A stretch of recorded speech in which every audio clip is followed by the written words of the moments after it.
In today session we are going to learn कि कैसे track का गोचर कंसेप्ट्स आपको हेल्प कर सकता है आपके अपने लाइफ में आ रहे कोई भी सेंसिटिव टाइम पीरियड क्यों ना हो उसको पिन पॉइंट करने में कैसे आप ट्रैक के कंसेप्ट्स को अप्लाई कर सकते हैं। एक लाइव एग्जांपल है जो अभी रिसेंटली एक जातक ने मुझसे कंसल्ट किया था बिकॉज ऑफ कुछ प्रॉब्लम्स उस जातक के जीवन में आ रहे थे। मैं यहाँ पर टॉपिक जो कि गोचर से रिलेटेड है इसके लिए I am only touching the गोचर पार्ट।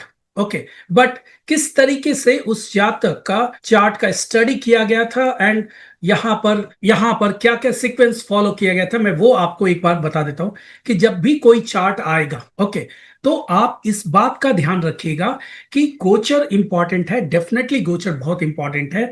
आपको वहां पर नेटल चार्ट का वहां पर बहुत ज्यादा इंपॉर्टेंस रहता है। नेटल चार्ट आपको एग्जैक्ट इवेंट्स क्या ट्रिगर करने वाला है वो बताता है नेटल चार्ट। सो नेटल चार्ट में जब आप चेक करेंगे तो आपको कुछ मालूम पड़ेगा कि कोई इवेंट्स होने वाला है, लेकिन वो इवेंट्स को इंडिकेट करने के लिए दशा अंतरदशा का हम लोग सहयोग सपोर्ट लेते हैं। दशा अंतरदशा कई दफा एक साल से ज्यादा टाइम पीरियड के लिए भी रहता है। ओके, सो कैसे पता करें कि इस इंटायर दशा अंतरदशा के दौरान कब एग्जैक्टली कोई इवेंट्स होगा। ओके, किस तरीके से हम लोग पिन पॉइंट कर सकते हैं कि कब वो ओरिजिनेट होगा। यहां पर नेटल चार्ट को स्टडी करने के बाद यह मालूम पड़ गया था कि जातक को professional, financial and debt related कोई चैलेंज मिलने वाला है। ओके, डेट रिलेटेड कोई चैलेंज मिलने वाला है। सो इस बात का एक तरीके से कंफर्मेशन था नेटल चार्ट का। अब आपको नैरो डाउन करना था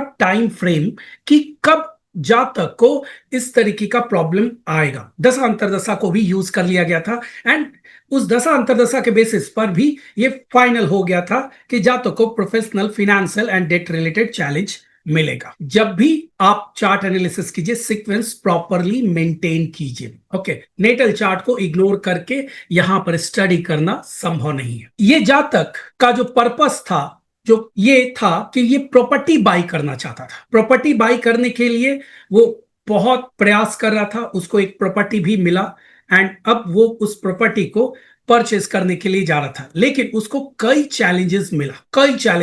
पहला चैलेंज तो ये हुआ कि उसने उस प्रॉपर्टी को हाँ करने से पहले, एडवांस बुकिंग करने से पहले बैंक से कंसल्ट किया था, क्योंकि उसको कुछ लोन भी चाहिए था। ओके, लोन भी चाहिए था। बैंक ने एक अमाउंट फिक्स किया था कि आपको ये लोन अमाउंट मिल जाएगा, लेकिन एडवांस पे होने के बाद जब जातक लोन के लिए अप्लाई करता है तो वहां पर यह मालूम पड़ता है कि बैंक ने लोन अमाउंट जो कैलकुलेशन था उसमें गलती कर दिया था। ये काफी बड़ा चैलेंज हो गया था। एडवांस ऑलरेडी पे कर चुका था एंड जो भी लोन अमाउंट के बेसिस पर उसने उस प्रॉपर्टी बाय करने की कोशिश कर रहा था उसमें काफी ज्यादा अमाउंट रिड्यूस हो गया। ऑलमोस्ट आप कह सकते हैं कि 50% के आसपास पैसा कम दे रहा था बैंक। बात सिर्फ इतना ही रहता तो कोई प्रॉब्लम नहीं था, जातक कहीं और से भी कोई सेविंग से भी इकट्ठा कर लेता। जातक ने सेविंग को भी इन कैश करने की कोशिश किया। जहां जहां पे जातक ने सेविंग कर रखा था उससे वो पैसा कैश में कन्वर्ट कर रहा था, लेकिन यहां पर भी प्रॉब्लम आया। जातक को लगभग 1 महीने बीत जाने के बाद यह बताया गया कि आपका जो फॉर्म है वो गलत जगह डिपॉजिट हो गया है, आप कहीं और जाकर किसी और ब्रांच में जाकर आपको डिपॉजिट करना पड़ेगा। ये प्रॉब्लम आया। फिजिकल कुछ फॉर्म था, ओरिजिनल डॉक्यूमेंट्स था, ये आपको किसी और ब्रांच में, वो भी 1 मंथ के बाद, एंड वो भी जातक को स्वयं पूछना पड़ा तब वो ब्रांच बताता है। सो यहां पर लिक्विडेशन ऑफ सेविंग भी मुश्किल हो रहा था प्रोसीड्यूरल डिले की वजह से।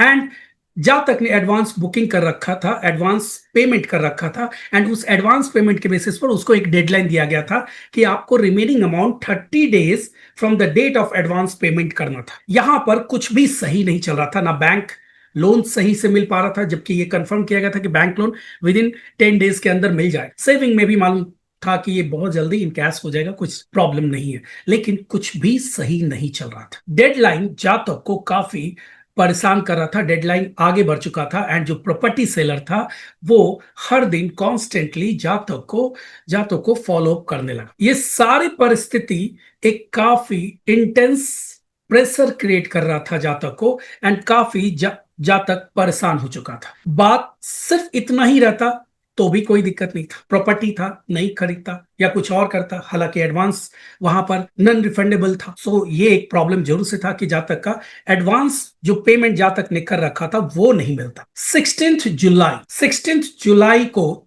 जातक को ये मालूम पड़ता है कि उसने कुछ लोन अमाउंट को बढ़ाने के लिए कोई एक पर्टिकुलर लोन जो उसका प्रीवियस से चला आ रहा था उसको क्लोज करने के लिए उसने एक चेक डाल रखा था, बैंक को दिया था कि वो लोन अगर बंद हो जाता है तो उसका जो टोटल अभी जो लोन है वो कुछ ज्यादा बढ़ जाएगा, एंड फिर वो कुछ किसी हद तक मैनेज कर पाएगा और दूसरे सोर्सेस के थ्रू। जातक ने चेक डिपॉजिट किया, लेकिन जातक को 16 जुलाई को चेक रिटर्न आ जाता है due to some technical reason. उसी 16 जुलाई को जातक को एक लीगल इश्यूज के बारे में मालूम पड़ता है उसके पुराने प्रॉपर्टी से रिलेटेड, एंड उसी 16 जुलाई को जातक जो प्रॉपर्टी बाय कर रहा था उसमें भी उसको पता चलता है कि प्रॉपर्टी का जो डॉक्यूमेंट है वो उसको पूरा नहीं मिला है, और भी डॉक्यूमेंट्स है। एंड जातक को जब आपको डॉक्यूमेंट्स पूरा नहीं मिलता है एंड सामने वाला भी समझ नहीं पा रहा था कि वो क्या बोल रहा है, तो फिर यहां पर बहुत ज्यादा कंफ्यूजन क्रिएट होता है कि क्या ये सही प्रॉपर्टी है या नहीं है। ऑलरेडी वो पेमेंट कर चुका है, एडवांस पैसा दे चुका है, अब क्या होगा। ये एक बैकग्राउंड में ये पूरा का पूरा एक हिस्ट्री था उस जातक को बिफोर ही कंसल्टेड मी। 16 जुलाई को वो मुझे कंसल्ट करता है अपने चार्ट के लिए, चार्ट रीडिंग के लिए, एंड उस जातक के चार्ट को रीड किया जाता है। वहां पर होरारी एस्ट्रोलॉजी भी यूज किया जाता है, गोचर को भी यूज किया जाता है, एंड नेटल चार्ट को भी यूज किया जाता है। ये 3 मेथड्स मैंने अप्लाई किया था, नेटल चार्ट, होरारी एंड होरारी मीन्स प्रस्थ कुंडली एंड गोचर। उसके बेसिस पर आई डिजाइन द ब्लूप्रिंट। जातक को एक ब्लूप्रिंट दिया गया कि आपको इस तरीके से वर्क करना है नेक्स्ट फ्यू डेज में, एंड आपका ये प्रॉब्लम इस तरीके से सॉल्व हो सकता है। जातक को एक ब्लूप्रिंट दिया गया, कुछ रेमेडीज भी सजेस्ट किया गया। जातक ने वो उन रेमेडीज को इंप्लीमेंट किया एंड ब्लूप्रिंट को भी उसी दिन यूज किया। फायदा 16 जुलाई, इतने सारे नेगेटिव इवेंट्स के बाद जातक को 16 जुलाई को जो डॉक्यूमेंट था गलत ब्रांच में, गलत जगह पर, उनके फॉल्ट से, ब्रांच के एम्प्लॉय के फॉल्ट के वजह से जो उसका डॉक्यूमेंट एक जगह फंस गया था वो वापस उस ब्रांच से उसको मिल जाता है 16 जुलाई। एक पॉजिटिव चीज होता है after implementing the blueprints and वो स्टार्ट करता ब्लूप्रिंट्स इंप्लीमेंट करने का एंड रेमेडीज जो सजेस्टेड किया गया था। चेक को भी जो प्रॉपर टेक्निकल प्रॉब्लम आ रहा था उसको रिजॉल्व करके जातक ने दोबारा उस चेक को सबमिट किया, ब्रांच के थ्रू सबमिट करवाया गया। ये हुआ 16 जुलाई का इवेंट्स। 17 जुलाई को प्रेशर, जो कि कॉन्स्टेंटली डेडलाइन पूरा हो चुका था, 30 डेज खत्म हो चुका था एडवांस पेमेंट देने के बाद से, उसके बाद से कॉन्स्टेंटली प्रेशर आ रहा था। जातक को एक ब्लूप्रिंट बताया गया था कि आपको कैसे डील करना है। सी ऑलवेज रिमेंबर, आपको प्लैनेटरी एनर्जी को एग्जॉस्ट करना है, ये आप हर वक्त समझिए। जब भी कोई गोचर में कोई प्लैनेटरी एनर्जी, प्लैनेटरी पोजीशन कहीं पर भी प्लेस्ड है, तो याद रखिए वो आपको उस एनर्जी को प्रॉपर चैनलाइज करने की बात कह रहा है। वहां ये नहीं है कि राहु बैठ गया है, सैटर्न बैठ गया, केतु बैठ गया तो आप उसके वजह से परेशान हो जाए, वैसा नहीं। आपको उसी तरीके के एनर्जी को चैनलाइज करना है। ओके, उसी तरीके के एनर्जी को चैनलाइज करना है, आपको अपने वर्क में उन एनर्जी का इस्तेमाल करना है, तभी आप प्रॉब्लम को रिजॉल्व कर पाएंगे, सॉल्व कर पाएंगे। जहां तक ब्लूप्रिंट के बेसिस पर वर्क करता है, उससे होता यह है कि जो प्रॉपर्टी सेलिंग कंपनी था उसका जो प्रेशर जातक के ऊपर आ रहा था वो थोड़ा कम हुआ। एडवांस पेमेंट देने की वजह से ये सभी प्रॉब्लम आ रहा था। जातक कभी भी उस प्रॉपर्टी को छोड़ सकता था, हालांकि प्रॉपर्टी बहुत ही अच्छा था जातक के अनुसार। सो जातक उस प्रॉपर्टी को भी नहीं छोड़ना चाह रहा था, डॉक्यूमेंट्स भी वो पूरा का पूरा प्राप्त करना चाह रहा था। एडवांस पेमेंट दे चुका था, लेकिन उसको पूरा का पूरा पैसा बैंक या और दूसरे सोर्सेस से नहीं आ पा रहा था। सो 17 को थोड़ा प्रेशर कम हो गया, एंड 17 को ही जातक जो रिमेनिंग अमाउंट था जो बैंक नहीं दे रहा था, उस अमाउंट को, वो अमाउंट जातक आसानी से प्राप्त कर पा रहा। ओके, किसी सोर्स के द्वारा वो बैलेंस अमाउंट प्राप्त करने में सफल होता है ऑन 17 जुलाई। 18 जुलाई चेक, जो एक लोन को खत्म करने के लिए जो चेक उसने डिपॉजिट किया था वो क्लियर हुआ, एंड लोन डिसबर्समेंट जो प्रोसेस है वो इनिशिएटेड हो गया, वहां पर बैंक द्वारा इनिशिएट किया गया। बैंक ने कंफर्म किया कि there are no further issues, and अब उसको लोन डिस्पर्स बहुत जल्दी ही हो जाएगा। 19 जुलाई को जातक को सारा डॉक्यूमेंट भी मिल गया, जो वो प्रॉपर्टी बाई कर रहा था उसका डॉक्यूमेंट भी 19 जुलाई तक जातक को प्राप्त हो जाता है। इतना ही नहीं, जो वो प्रॉब्लम फेस कर रहा था उसके प्रीवियस ओल्ड प्रॉपर्टी पर, उसका भी लीगल प्रॉब्लम एक हद तक रिजॉल्व हुआ 19 जुलाई तक। ओके, 19 जुलाई तक, हालांकि वो अभी पूरी तरह से क्लियर नहीं हुआ, लेकिन बहुत हद तक वो सॉल्व हो चुका है 19 जुलाई को। सो यहां पर ये सीक्वेंस रहा, ये किस तरीके से मैंने ये एनालिसिस किया था, मैं अब आप लोगों को ये डिटेल यहां पर शेयर कर रहा हूं। याद रखिएगा, ये जो टॉपिक है, आज का जो टॉपिक है, ये identify sensitive time period using गोचर या ट्रांजिट है। ओके, सो मैं आप लोगों के साथ यहां पर गोचर और ट्रांजिट के बेसिस पर किस तरीके से मैंने ये आइडेंटिफाई किया था कि जातक को इस टाइम पीरियड तक प्रॉब्लम रहेगा। ओके, एक्चुअली जातक प्रॉब्लम के बाद ही मुझसे कंसल्ट कर रहा है। सो यहां पर किस तरीके से मैं रेमेडी सेलेक्ट कर रहा हूं और किस तरीके से मैंने जातक को एक डेडलाइन दिया है कि यहां के बाद से आपका प्रॉब्लम पूरी तरीके से रिजॉल्व होगा। ओके, गोचर में नेटल चार्ट से एक कंफर्मेशन हो गया था कि जातक को क्या क्या प्रॉब्लम होगा, क्या क्या चैलेंज है, ये मुझे मालूम पड़ गया था नेटल चार्ट को स्टडी करके। ओके, सो यहां अगर आप देखें चार्ट को, ओके, सो गोचर में क्या क्या देखा गया, तो गोचर में चेक किया गया कि गोचरीय पोजीशन अभी फिलहाल क्या है। ओके, प्लैनेट्स का गोचरीय पोजीशन क्या है। जातक को प्रॉब्लम क्या हो रहा था, प्रॉब्लम यह था कि वो एक प्रॉपर्टी बाई करना चाह रहा है, लेकिन वो प्रॉपर्टी बाई नहीं हो रहा। ओके, प्रॉपर्टी बाई नहीं हो रहा। सो जब भी आपको आपका क्वेश्चन प्रॉपर्टी से है, इसका मतलब है कि fourth house. Okay, fourth house, जातक प्रॉपर्टी बाई नहीं कर पा रहा था, जातक प्रॉपर्टी बाई नहीं कर पाता। बाई नहीं कर पाने का मतलब क्या हुआ, जातक का लक, किस्मत या स्टेटस नहीं बदल पा रहा है। ओके, याद रखिएगा, नाइन्थ हाउस स्टेटस होता है। ओके, नाइन्थ हाउस स्टेटस होता है, इन दो चीजों को याद रखिएगा। नाइन्थ हाउस स्टेटस होता है, प्रॉपर्टी तो बाई करना था इसलिए फोर्थ हाउस है, लेकिन जातक बहुत प्रयास कर रहा है, पैसा इकट्ठा करने की कोशिश कर रहा है, लोन अप्लाई कर रहा है, लेकिन हर जगह डॉक्यूमेंट का प्रॉब्लम आ रहा है। किसी न किसी वजह से जातक को प्रॉपर्टी बाई करने में दिक्कत ही हो रहा है, मतलब किस्मत साथ नहीं दे रहा है।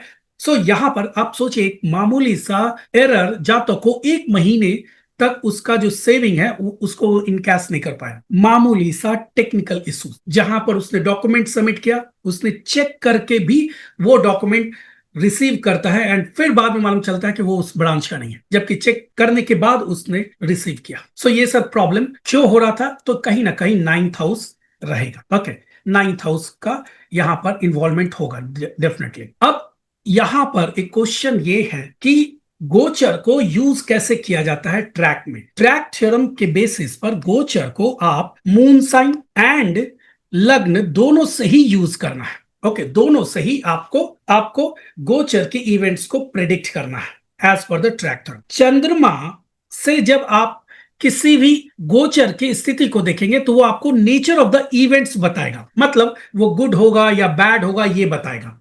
ओके, एंड लग्न से अगर आप गोचर को देखेंगे तो वो आपको इवेंट्स बताएगा। लग्न से गोचर इवेंट्स बताता है, एंड चंद्रमा से नेचर ऑफ द इवेंट्स आपको मालूम पड़ जाएगा एज पर द ट्रैक्टर। जातक टॉरस लग्न, ओके, एंड चंद्रमा सैजिटेरियस साइन में है। करेंटली एट प्रेजेंट अगर आप चेक करें तो मंगल और केतु यहां से फोर्थ हाउस से गोचर कर रहा है। ओके, फोर्थ हाउस से गोचर कर रहा है, फोर्थ हाउस लग्न से मंगल एंड केतु गोचर कर रहा है फोर्थ हाउस से। ओके, सो ये इंडिकेट कर रहा है कि इवेंट्स प्रॉपर्टी से रिलेटेड है। याद रखिएगा, नेटल चार्ट ऑलरेडी कंफर्म कर चुका है कि जातक को इवेंट्स कैसा होगा, तो जातक को इवेंट्स, अगर नेटल चार्ट को देखा जाए तो जातक को इवेंट्स क्या हो सकता है, प्रोफेशनल, फिनेंशियल, डेट रिलेटेड, ये सब हो सकता है।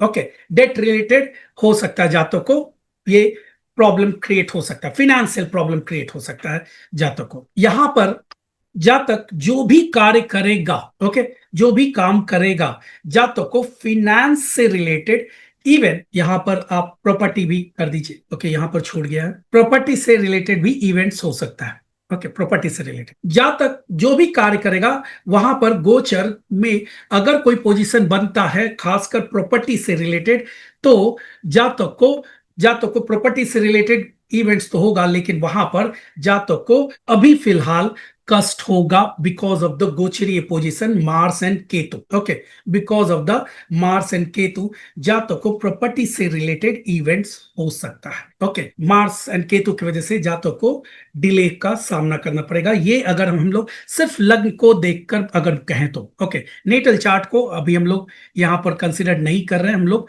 सिर्फ एक पार्ट चेक कर रहे हैं कि लग्न से गोचर के बेसिस पर किस तरीके से हम लोग इस चीज को नेटल में जो भी प्रॉमिस्ड है उसको कैसे देखते हैं। सो लग्न इंडिकेट कर रहा है Mangal and Ketu, okay, Mangal and Ketu से गोचर में, गोचर ये पोजीशन है मंगल एंड केतु का 4th हाउस में फ्रॉम द लग्न। सो ये इंडिकेट करता है कि जातक को प्रॉपर्टी से रिलेटेड तकलीफ होगा, चैलेंज होगा। इस चीज को कंफर्म करने के लिए कि यही मंगल एंड केतु है, ओके, यही मंगल एंड केतु ही जातक को प्रॉब्लम कर रहा है या कोई और प्रॉब्लम कर रहा है, और फर्दर एनालिसिस किया गया। याद रखिए, अगर आप यहां पर जुपिटर का साइन, यहां पर सैजिटेरियस, यहां पर जातक का नेटल चंद्रमा है, ओके, अगर यहां से अगर देखा जाए तो ट्रांजिट सैटर्न यहां से गोचर कर रहा है, ओके, 1 2 3 4 यहां से गोचर कर रहा है ट्रांजिट सैटर्न। अब यहां कंफ्यूजन ये होता है कि सैटर्न भी तो गोचर कर रहा है, वो भी 4th हाउस से, चंद्रमा से 4th हाउस से, कहीं ये तो प्रॉब्लम नहीं कर रहा है। एक्चुअल रेमेडीज अगर सजेस्ट करना हो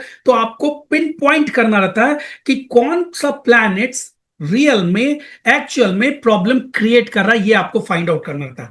अब यहां पर सैटर्न का रेमेडीज बताया जाए, मंगल या केतु, ओके, लग्न से 4th हाउस में मंगल एंड केतु है, जातक को प्रॉपर्टी से रिलेटेड प्रॉब्लम होगा, लेकिन एक्चुअल में प्रॉब्लम कौन प्लैनेट्स कर रहा है, ब्लूप्रिंट किस तरीके से डिजाइन किया जाए, सो और फर्दर एनालिसिस किया गया। यहां पर मालूम पड़ा सैटर्न तो अभी कुछ महीनों पहले ही ट्रांजिट किया है, ये प्रॉब्लम जातक को जून के आसपास हुआ है, जून से स्टार्ट हुआ जातक, 7 8 जून के आसपास मंगल गोचर कर रहा है लियो साइन में, ओके, लियो साइन में।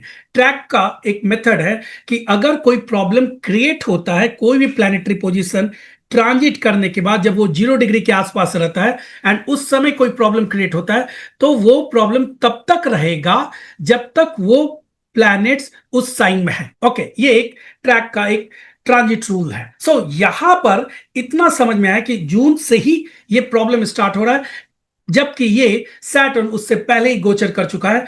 यहां पर मोस्टली मंगल ही मेन कल्प्रिट बोल सकते हैं हम, ओके, मंगल के वजह से ही, मंगल के गोचर के वजह से ही यहां पर डिले या जातक को ट्रबल हो रहा है, ओके, जातक को स्ट्रेस हो रहा है, प्रॉब्लम क्रिएट हो रहा है उस दिन से। चंद्र कुंडली से भी इस चीज को स्टडी करने को देखा गया कि चंद्र कुंडली क्या बता रहा है। सो 7 8 9 9th हाउस में ये गोचर कर रहा है, ओके, 9th हाउस में ये गोचर कर रहा है, मंगल और केतु 9th हाउस में गोचर कर रहा है। किसी भी चीज को अगर दो मेलेफिक प्लैनेट्स किसी भी हाउस को इन्फ्लुएंस करता है तो उस हाउस से रिलेटेड जातक ओवर रिएक्ट करके अपने लिए मुसीबत खड़ा कर सकता है, एक चीज, या उस हाउस के सिग्निफिकेंस को प्राप्त करने में जातक को अत्यधिक मेहनत या टाइम लगने वाला है। यहां पर चंद्रमा से 9th हाउस में मार्स एंड केतु का गोचर ये इंडिकेट कर रहा है कि जातक अगर कोई स्टेटस, अपना स्टेटस बदलने वाला, मतलब उसके पास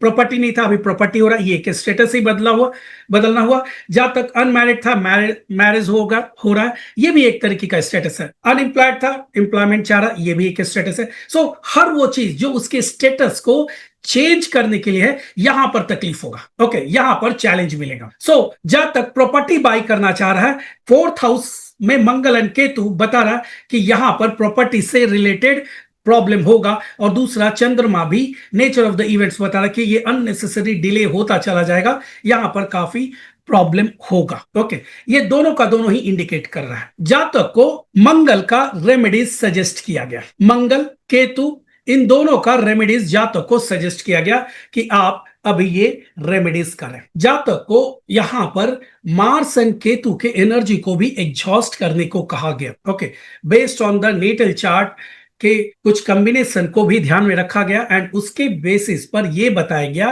कि आपको यहां पर फोर्थ हाउस में मार्स एंड केतु का एनर्जी है। सो आपको यहां पर थोड़ा सा चीजों को हेड ऑन लेना होगा। प्रॉपर्टी की जो पेपर की बात है, जातक को हेड ऑन लेने की बात कहा गया। जातक के ऊपर जो प्रेशर क्रिएट हो रहा था उसको भी हेड ऑन लेने को कहा गया कि आप कंपनी से कंपनी को स्ट्रेट डायरेक्टली आप कहें कि आप जितना समय तक जो बैंक प्रोसेस है, बैंक प्रोसेस का अपना टाइम फ्रेम है, वो उसके बाद ही आप उसको पैसा दे सकते हैं। जातक को बोल्डली सिचुएशन को फेस करने को कहा गया। यहां पर केतु भी है, केतु भी था तो केतु की एनर्जी को भी यूज करने को कहा गया। 9th हाउस में था केतु।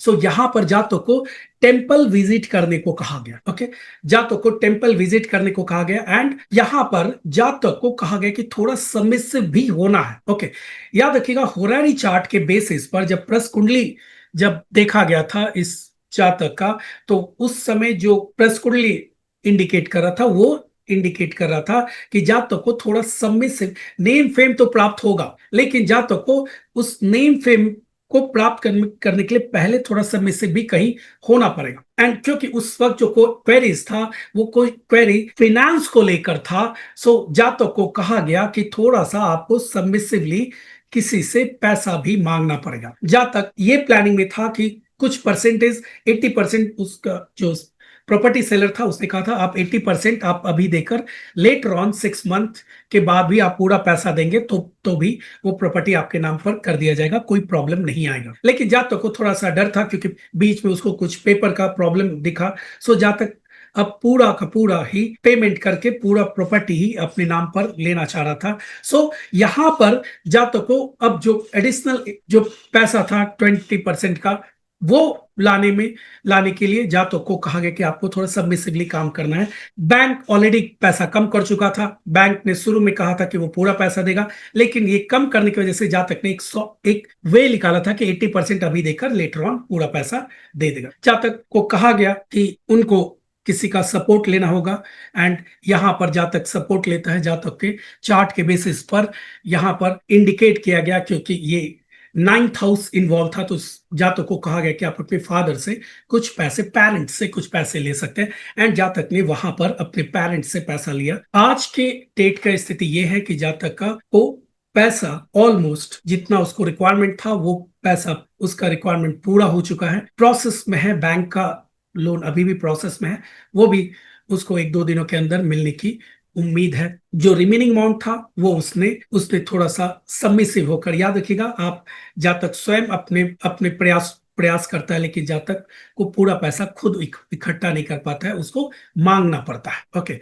सो केतु है, थोड़ा सबमिसिव बनना पड़ेगा आपको। तो यहां पर जातक थोड़ा सबमिसिव होकर सामने से हेल्प मांगता है एंड उसको वो हेल्प मिलता है। आप याद रखिए यहां पर आप चाहते हो तो अपने तरीके से बहुत अलग अलग इवेंट्स क्रिएट कर सकते हो, ओवर रिएक्ट कर सकते हैं, लेकिन जब आप प्लैनेटरी पोजीशन के अकॉर्डिंगली इवेंट्स को क्रिएट करते हैं तो एक तरीके का कंट्रोल इन्वायरमेंट रहता है एंड फिर आप जो चाह रहे हैं उसको आप प्राप्त करने में भी वो मदद करता है। सो ओवर रिएक्ट करने से बचे। यहां पर आप ओवर रिएक्ट करके कई प्रॉब्लम क्रिएट कर सकते थे, कई प्रॉब्लम क्रिएट किया जा सकता था। जहां तक ओवर रिएक्ट करके कर सकता था, जहां तक और लोन ले सकता था, पर्सनल लोन ले सकता था या किसी और से लोन ले सकता था, फिर जहां तक डेट ट्रैप में फर्दर और फंसता चला जाता। यहां पर भी लोन लिया लेकिन उस तरीके का यहां पर हार्ड एंड फास्ट ऐसा नहीं है कि जहां तक को कोई इंटरेस्ट पे करना पड़ा, अपने फैमिली मेंबर से ही वो लोन ले रहा है एंड यहां सिर्फ थोड़ा सा सबमिसिव होने की वजह से। जहां तक एक्चुअली प्लान कर रहा था कि वो किसी तरीके से कोई